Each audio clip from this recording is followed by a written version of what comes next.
আজকে আমরা যাইতেছি ক্লিনিকে। তো আমার ছেলের একটু পটিতে অসুবিধা হয়েছে, তো তার জন্য আমরা এখন ক্লিনিকে চলে আসছি। আসসালামু আলাইকুম গাইস, আপনারা সবাই কেমন আছেন? তো আমরা তেমন একটা ভালো নাই। তো আমরা এখন বাসা থেকে বের হয়েছি। তো বাসা থেকে বের হওয়ার পরে গাড়িতে ওঠার পরে কি সুন্দর একটা ভিউ, আমার কাছে অনেক ভালো লাগছে। কারণ প্রকৃতি দেখলে সবারই ভালো লাগে, এরকম চারদিকে গাছ যদি সবুজ, খুব সুন্দর লাগতেছে। তো প্রচুর পরিমাণে গরম, তো অটোতে উঠছি যাতে গরমের থেকে একটু যাতে রেহাই পাওয়া যায়। আপনারা সবাই লাইক করবেন, কমেন্ট করবেন, শেয়ার করবেন, সাবস্ক্রাইব করে দেবেন ভিডিওটি।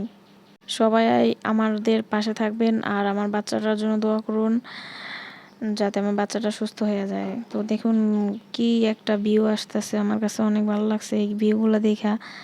আপনাদের কাছে কার কাছে কীরকম লাগছে অবশ্যই কমেন্ট করে জানাবেন। চারিদিকে তাকালেই শুধু ঝলক মলক দেখা যায়। তো এই বিল্ডিংটা দেখেন যে কতটা সুন্দর লাগছে মাইরে, এটা আসলে বলার মতো না।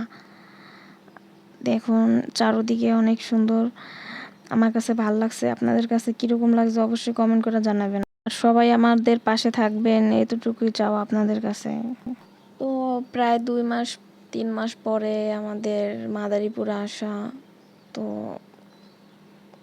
খুব ভালো লাগছে। তো এখন আমার খালামণি আমার বাচ্চা নিয়ে অটো থেকে নেমে গেছে, তো আমিও নামতেছি। তো আমার খালামণি ভিতরে গেছে, যাওয়ার পরে বসার পর প্রচুর পরিমাণে গরম।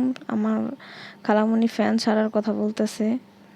আমার বাচ্চাটা দেখেন কত শান্তভাবে বসে আছে নানুর কোলে, কোনো কান্নাকাটি নেই, কোনো জ্বালা যন্ত্রণা নাই, বিরক্ত নাই। তারপরে কিছুক্ষণ পরে আমার খালামণি একটা চেয়ারে বসায় দিছে আমার বাচ্চারে ব্যাগ নিয়ে। তো আমার ছেলেটা ব্যাগ নিয়ে খেলাধুলা করতেছে।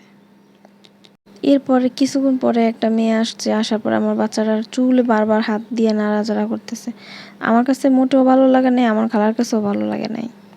মনটা তেমনও ভালো ছিল না, কারণ বাচ্চাটার শরীর ভালো না থাকলে আসলে মায়েদের অনেক খারাপ লাগে, এটা বলে বোঝানো যাবে না। তো আমরা এখন সিরিয়ালের জন্য বসে আছি। তো ডাক্তারের নাম রুবায়েত ইবনে কমল।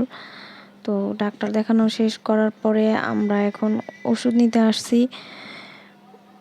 তো ওষুধ নেওয়ার পরে যা হলো, এরপরে আমরা ওষুধ নেওয়ার পরে আমার খালামণি আর আমার বাচ্চাটা বাইরে দাঁড়িয়েছিল।